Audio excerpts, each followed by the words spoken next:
Hello, this is me, Brother Clentoy. Maayong adlaw sa inyo ang tanan. So for today's video, the reason why na ako nang gihimo para mag-share sa inyo kabahin sa kaluwasan sa Dios. Now, nalo ko'y pangutana sa inyo Nalo ko'y pangutana sa imo kung ikaw nagtan-aw kanina video. Pangutanon di ka, kung mamatay ka karon adlaw, nasayod ba ka langit ka padulong? Now, kasagara man gud sa mga tao o kasagaran sa uban mga tao maingon sila na dili ta makatubag ana na pangutana or wala ta masayod or wala ta kabalo kung sa langit ba ta padulong. Now, kana man gud siya prinsipyo or kana siya nga tubag pasabot walay kasiguraduhan moingon ang uban na dili pa ta pwede masayod kikitabuhi pa. Mali gyud kayo na siya na pagtulunan. Kaya nga naman, kay kung ang patay, kung pangutan na nimo, let's say example, kung ang patay pangutan nimo, masayo dili. Diba dili na?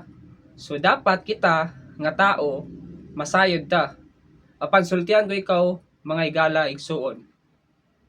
Kitang tao dinhi sa kalibutan, temporary rather sa kalibutan, mga matay kita sa kitang tanan mga tao. Now, kung hisgutan gani nato ang kamatayon, kasagara tubag sa mga tao, especially sa mga katiguangan, kung nakarelate mo anin, moingon sila na simba ko lang palayo niya. Tok-tok dayan, kasi nakasulay po gana. So, mo na ang response sa uban na simba ko lang palayo. Now, sultihan ko ikaw, ang kamatayon anytime, mudangat yun sa ato ang kinabuhi. Susama sa panghitabo sa takluban, kinsabay ma-expect ato, ba? Na gipamusilang kapwa estudyante unya sa panghitabo sa earthquake linog sa Venezuela kinsa ba pud kay magdahumato. I believe na nangamatay ato sa mga panghitabo sa mga trahedya na nagka lahi-lahi na mga trahedya naming abot sa kalibutan. Biskan ila kang Rene Baterbonia o kay Divine na dili kinsa ba mag-expect magdahom na maingon ato ang ilaang kinabuhi, mahanaw ra, mawala ra og kalit, di ba?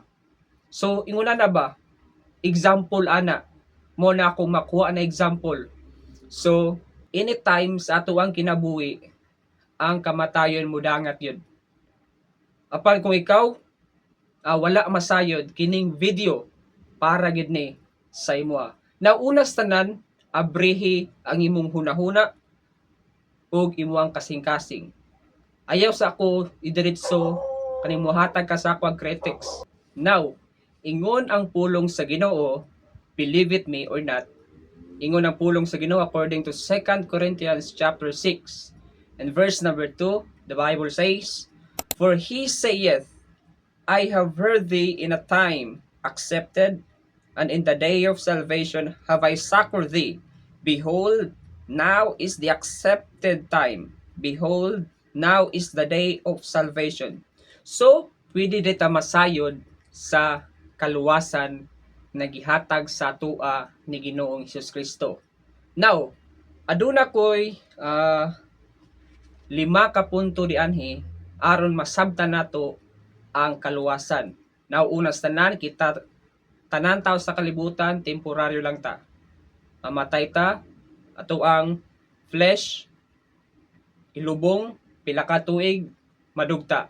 Apan ang pangutana manggod ang ato ang kalag, mao nay pangutana. Kung asa padulong ang ato ang kalag, langit ba or impyerno? Sultihan ko ikaw tinuod, mamatay ang tao wala may padulungan. Langit ra o impyerno. Ngayon ka na may purgatorio. Sultihan ko ikaw, higala igsuon, wala na purgatorio. Walay purgatorio, miss ka ng pulong sa Ginoo. Kung imo pang tanaw ng pulong sa Ginoo, wala gyud purgatorio sa Biblia. Now, unas tanan, kinahanglan nimo na masabtan. Now, number 1, everyone is a sinner.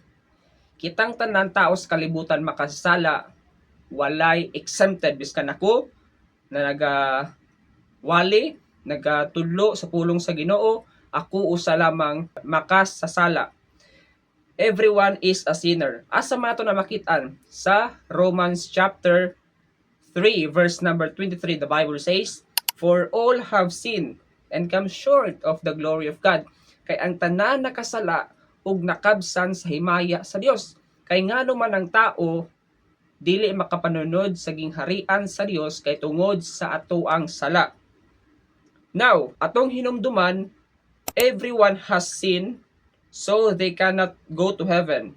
God as a perfect and holy judge cannot let even 0.001% of sin into heaven.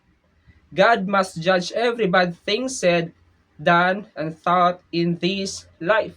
Dili makapanunod ang 0.001% of sin into heaven. Munang di ta makapanunod sa gingharian sa Dios kay tungod kita makasasala.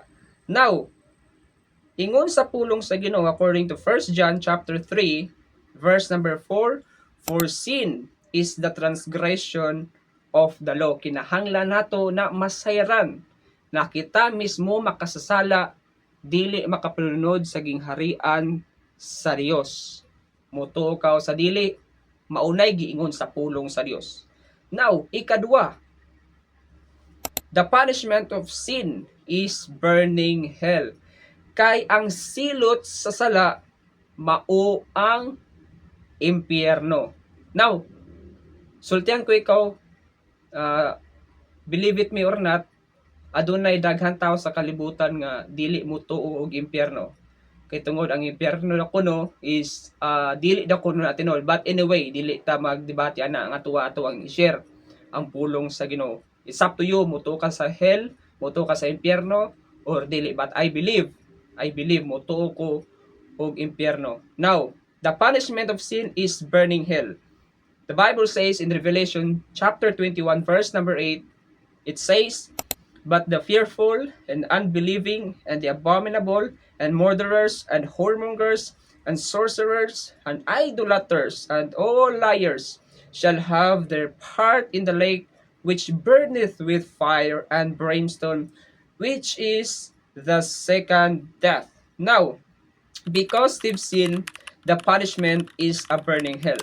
Ang silot sa ato ang sala is mao ang impyerno. Sultihan ko ikaw, adunay silot ang ato ang sala. Kung nagbuhat tag sala sa ato isig katao, ang silot sa sala mao ang impyerno.